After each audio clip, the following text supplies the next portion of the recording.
नमस्ते दोस्तों, मैं हूँ आपकी दोस्त ध्वनि और फिर एक बार आई हूँ आपके सामने एक नई कहानी के साथ। तो दोस्तों, शुरू करते हैं आज की एक कहानी। आज की जो मैं कहानी आपको सुनाने जाने वाली हूँ वो है एक लड़के की जिसकी उम्र कुछ 16 से 17 साल की रही होगी। लड़के का नाम है सूरज। एक गरीब फैमिली से वो लड़का बिलोंग करता था और वो एक होटल में जो मोस्टली दोपहर से लेकर रात तक उसमें वो जॉब किया करता था। दिन में वो स्कूल जाता था और उसकी जो आप तो जानते हैं कि होटल में जो काम होता है वर्कर का, उसका जैसे होटल का 10 साढ़े 10 उनके जब सब कस्टमर जाते थे तो सब कुछ वो साफ सफाई करके ये करीब 11 साढ़े 11 बजे वो वहां से फ्री होके अपने घर आता था। तो ये जो सूरज का घर था ये और होटल के बीच में एक ब्रिज पड़ता था, नदी जाती थी, नदी के ऊपर एक ब्रिज था। तो जो सूरज था वो अपनी साइकिल से उस ब्रिज को पार करता और यूं समझिए कि जो ब्रिज था, ब्रिज के एक जो छोर पर उसका घर था और दूसरे छोर पर ये होटल में वो काम करता था। लाइफ सही जा रही थी। तो एक दिन की बात है, सूरज डेली रूटीन के हिसाब से अपने होटल से काम खत्म करके तकरीबन 11:15 का टाइम हुआ होगा, उसने अपना रूटीन पकड़ा और उस ही ब्रिज पे वो चढ़ा अपने घर जाने के लिए। तो जब वो ब्रिज पे वो चढ़ता है तो उसे दूर, मतलब एट द सेंटर ऑफ बीच, जो ब्रिज के जो बीचों बीच उसे ऐसा लगा कि कोई लेडी गोदी में उसके एक बच्चा था और एक जेंट्स के साथ खड़े हुए हैं एकदम रेलिंग के पास। अब 11:15 के जो टाइम होता है वो नॉर्मली फैमिली तो कोई आउटिंग के लिए आती नहीं है, तो वो थोड़ा सा चौंक गया कि भाई यहाँ पे इस तरीके से कौन खड़ा हो सकता है।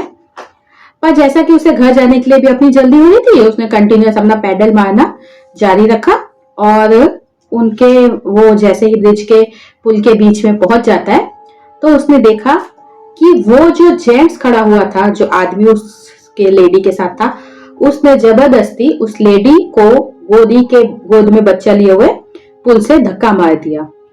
और जैसे ही पुल से धक्का मारा तो वो जो औरत थी काफी तेज हो चिल्लाई और ये देख के तब तक सूरज उन तीनों के पास एकदम पहुंच चुका था। अब जाहिर सी बात है, उसके सामने ये क्राइम हुआ था तो ये देखते ही उसकी भी चीख निकल गई और वो जोर से चिल्लाने लगा। अब उसके सूरज के चिल्लाने की आवाज देख के वो जो आदमी था जिसने उस लेडी को धक्का मारा था, वो उसे छोड़कर उसका ध्यान अब सूरज की तरफ हो गया और वो सूरज की तरफ भागने लगा। सूरज उस समय इतना घबरा गया कि उसने अपनी साइकिल के जोरदार पैडल मारे और वो सीधे आके, जैसे ही रेस खत्म होके, अपने सीधे घर में घुसा। वो आदमी पैदल था तो शायद उस दिन उसका पीछा तो नहीं कर पाया और सूरज की किस्मत अच्छी थी कि वो अपने घर पहुंच गया। घर जब वो पहुंचा तो उसकी मम्मी ने देखा कि भाई काफी पसीने में था और घबराया हुआ था कि भाई क्या हो गया बेटा। तो उसने अपनी मम्मी को उसका कुछ नहीं बताया कि बस कुछ नहीं मम्मी, थोड़े कुत्ते वगैरह पीछे पड़ गए थे, इस तरीके से उसने बात को टाल दिया। उसकी मम्मी ने भी कहा कि हाँ भाई, ये कुत्ते वगैरह तो बाहर घूमते रहते हैं 12 बजे, तो नॉर्मल बात है। और वो सोने चला गया। वो सोने ही गया था कि थोड़ी ही देर में, लगभग आधे घंटे के अंदर, सूरज के चिल्लाने की आवाज उसकी मम्मी ने सुनी। उसकी मम्मी उसके पास गई कि बेटा क्या बात है, तुम ऐसे काफी डरे हुए लग रहे हो। और जब देखा तो मतलब काफी पसीने में नहाया हुआ था सूरज, जैसे कोई खराब सपना देखा हो। तो मम्मी ने पूछा कि बेटा क्या तुमने कोई सपना देखा है। तब सूरज ने अपनी मम्मी को कहा, मम्मी मैंने सपना नहीं देखा, मैंने आज एक हकीकत में एक मर्डर होते हुए देखा है।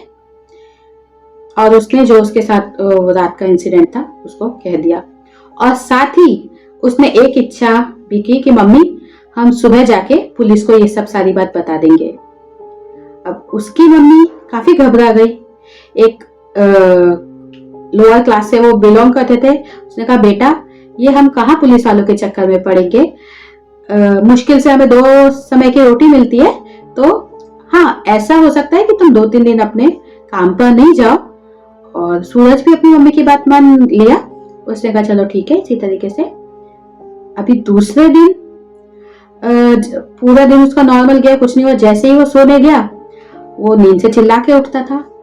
तो उसका कहना यही था कि वो औरत के चिल्लाने की आवाज उसे नींद में सोने नहीं दे रही। जब 4 दिन हुए, ना वो सो पा रहा था ना वो खा पा रहा था, जिसकी वजह से वो काफी कमजोर हो गया।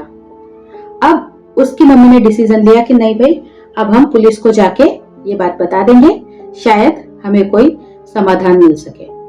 अगली सुबह सूरज अपनी माँ के साथ पुलिस स्टेशन जाता है और वो पुलिस इंस्पेक्टर से कहता है कि सर 4 दिन पहले ऐसे ऐसे वो जो पुल है, उसने अपने घर का एड्रेस बताया, अपने जो होटल में काम करता था उसके बारे में ही बताया और कहा कि मैंने इस तरीके से वहां पे एक क्राइम सीन पर, मतलब मर्डर होते हुए देखा है। एक आदमी ने अपनी वाइफ को ऐसे ऐसे धक्का दिया और हाँ, वो मुझे भी फॉलो करने वाला था, पर मैं इस तरीके से बच गया। उस टाइम इलेक्शन का टाइम था, 2 से 3 दिन बाद इलेक्शन होने थे, जिस वजह से पुलिस लोगों के ऊपर भी काफी प्रेशर था, तो उन्होंने इस बात में कुछ इंटरेस्ट नहीं लिया। बट सूरज एक ही जिद पे था, मैंने उस आदमी का फेस देखा है और मैं उसे चाहता हूं कि वो पकड़ा जाए। नसीब की बात थी कि उसी जो पुलिस स्टेशन था, किसी और केस के सिलसिले में एक स्केच आर्टिस्ट आया हुआ था। तो फिर उस इंस्पेक्टर ने कहा कि सूरज को बुलाया कि अरे लड़के इधर आओ, कि तुम कह रहे हो ना कि तुमने उस आदमी का हुलिया देखा है, जाओ वो आर्टिस्ट बैठा है और तुम उसका स्केच बना दो, हम उसे आसपास के स्टेशन में भिजवा देंगे और जैसे ही हमें कुछ पता चलेगा हम तुम्हें बताएंगे। तो सूरज ने कहा ठीक है सर, और इस तरीके से सूरज ने स्केच बनवाया। स्केच बन के जैसा, तो उसने कहा हाँ भाई ये आदमी ऐसा ही दिखता था। तो उस इंस्पेक्टर ने क्या करा, आसपास के जो नेबर के पुलिस स्टेशन थे सब पे वो फोटो उन्होंने सेंड कर दी कि भाई ये आदमी इस तरीके से, कोई इंफॉर्मेशन मिले तो हमें बताना। लगभग इस कंप्लेंट के 8 से 10 दिन के बाद सूरज के पास एक कॉल आता है। ये कॉल पुलिस इंस्पेक्टर का था जिसने उसे पुलिस स्टेशन बुलवाया था। अब सूरज अपनी मम्मी के साथ पुलिस स्टेशन गया तो उसने देखा कि जो पास के थाने, मतलब जो उनके पड़ोसी गांव के जो इंस्पेक्टर थे वो भी बैठे हुए थे दोनों जने, और डायरेक्ट उन्होंने सूरज से पूछा कि बच्चा अच्छे से याद करके बताओ, क्या तुमने इसी आदमी को देखा था? उनके हाथ में उस व्यक्ति का स्केच था। तो सूरज ने फिर वही बात दोहराई कि हाँ सर, मैं 100% श्योर हूँ कि यही आदमी था, और जो लेडी थी उसने ब्राउन कलर की साड़ी पहनी हुई थी और एक 1.5 से 2 साल के बच्चे को गोदी में लिया हुआ था। अब सूरज की यह बात सुन के वो इंस्पेक्टर थोड़ा सा थोड़ा सोच में पड़ गए। दरअसल ये आदमी जिसका स्केच सूरज ने बनवाया था, उसने 6 महीने पहले अपनी वाइफ की एक मिसिंग की रिपोर्ट लिखवाई थी। और हाँ, मिसिंग रिपोर्ट में जो हुलिया था, जो साड़ी के कपड़ों का कलर था, वो सूरज के बयान, जो सूरज ने विक्टिम की जो हुलिया बताया था ब्राउन कलर की साड़ी, उससे हूबहू मैच होता था। सेम गोदी में बच्चा था जैसा कि उसने मिसिंग में लिखवाया था। दरअसल वो जो आदमी था जिसका सूरज ने स्केच बनवाया था, उसने लगभग 6 महीने पहले अपनी वाइफ और अपने बेटे की मिसिंग की रिपोर्ट लिखाई थी। और जिस कपड़ों में वो वाइफ की मिसिंग की रिपोर्ट लिखाई थी, वो सूरज के जो बयान था, जैसा उसने बताया कि वो लेडी ब्राउन कलर के कपड़े पहने थी, 1.5 से 2 साल का बच्चा गोदी में था, वो सेम मैच होता था हुलिया। तो अब पुलिस ये चक्कर में थी कि अगर ये 10 से 15 दिन पहले अगर ये सूरज कह रहा है कि इंसिडेंट हुआ है, तो 6 महीने पहले जो लाश मिली थी तो उसका क्या रिलेशन है। अब इस बात को तो सिर्फ वो व्यक्ति ही बता सकता था। उन्होंने सूरज को घर भेज दिया कि तुम अभी घर जाओ और जैसे ही अब तुम्हें कुछ जरूरत होगी तो तुम पुलिस स्टेशन आना। तो सूरज कहता है ठीक है, और ऐसे कहकर वो चला गया। अब पुलिस के सामने ये प्रश्न था कि अगर उस ब्राउन साड़ी पहने लेडी की लाश 6 महीने पहले मिल चुकी है, तो उसका मर्डर 15 दिन पहले ही फिर से कैसे हो सकता है, क्योंकि जो हुलिया बताया हुआ था वो एकदम ही मैच कर रहा था। तो अब पुलिस ने कहा कि इसकी जड़ तक जाने के लिए, इस प्रश्न को सुलझाने के लिए हमें इस केस को फिर से स्टडी करना पड़ेगा, इसके लिए वो लोग ने उस ब्रिज पे जाते हैं। तो उन्होंने देखा कि जहां पे सूरज का घर था वहां पे एक कैफेटेरिया था और वहां पे सीसीटीवी इंस्टॉल थे। ऐसे ही ब्रिज के दूसरी तरफ भी जहां पे सूरज का जो होटल था, मतलब होटल से ही पहले ब्रिज उतरते ही जहां पे ब्रिज खत्म होता है वहां पर एक शॉप थी और वहां भी उनको सीसीटीवी मिल गए। तो पुलिस ने पहले तो सूरज ने जो इंसिडेंट कहा था उस दिन की सीसीटीवी फुटेज चेक करी। उन्होंने देखा कि सूरज अपने जो दोपहर का उसका टाइम था वो ब्रिज पे चढ़ता है और सिमिलरली उधर से 11:15 और 12 के बीच में वो ब्रिज पे चढ़ रहा है। और जब वो उतरता है, कैफेटेरिया के जो कैमरे में रिकॉर्ड हुई थी कि वो काफी घबराया हुआ, काफी तेज साइकिल चलाते हुए वो ब्रिज से उतरा है। पर सीसीटीवी में ऐसी कोई भी व्यक्ति नहीं था जो उसके पीछे पड़ा हुआ था, जैसा कि उसने उस व्यक्ति का बताया था कि हाँ ये पर्सन मेरे पीछे दौड़ रहा था। तो ऐसा कोई सीसीटीवी में रिकॉर्ड नहीं था, सिर्फ सूरज अकेले ही काफी घबराया हुआ साइकिल चला रहा था। अब पुलिस ने 6 महीने पहले की जो फुटेज थी उसको चेक किया। जिस डेट पर लेडी के मिसिंग की जो रिपोर्ट थी उससे एक दिन पहले की सीसीटीवी जब चेक करी तो उसमें पुलिस ने देखा कि वो पर्सन, उसकी वाइफ जो वो ब्राउन साड़ी पहने हुए लेडी थी और उसकी गोदी में एक बच्चा, वो रात के 11 बजे करीब वो ब्रिज पे चढ़ रहे हैं।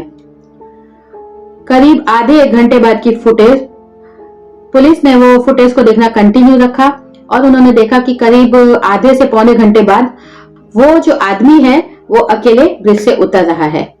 अब ऐसे में प्रश्न था, वो जो लेडी और बच्चा था, ना तो वो उन्होंने उस तरफ का भी सीसीटीवी चेक करा, ना तो वो पुल के उस तरफ उतरे, ना पुल के इस तरफ उतरे। तो क्या 6 महीने पहले इसी आदमी ने उसे पानी में धक्का देकर खुद जान से मार डाला था? इस वीडियो के आधार पर उस व्यक्ति को पुलिस ने गिरफ्त में लिया और उससे तफ्तीश की। जब वीडियो को देखकर उसने स्वीकार लिया कि हाँ, एक दिन पहले मैंने ही अपनी वाइफ को यहाँ घुमाने के लिए लाया था और मैंने उसे पानी में धक्का दे दिया और अगले दिन मैंने उनकी मिसिंग की कंप्लेंट लिखवाई थी और उस आदमी को, उस वीडियो को सबूत के तौर पर पुलिस ने उसे गिरफ्तार कर लिया। तो दोस्तों, क्या आप बता सकते हैं कि अगर वो लेडी का 6 महीने पहले मर्डर हो चुका था तो 15 दिन पहले जो सूरज को दिखाई दिया, क्या वो औरत का भूत था? क्या वो कोई भटकती आत्मा थी जो इंसाफ चाहती थी? और हाँ, उसे अंत में इंसाफ मिला। तो दोस्तों, आपको ये कहानी कैसी लगी मुझे जरूर बताइएगा और अगर अच्छी लगती है तो इस वीडियो को तो लाइक करिए। अगर आपके पास कुछ सजेशन हो तो कमेंट में लिखिए, चैनल को सब्सक्राइब करिए।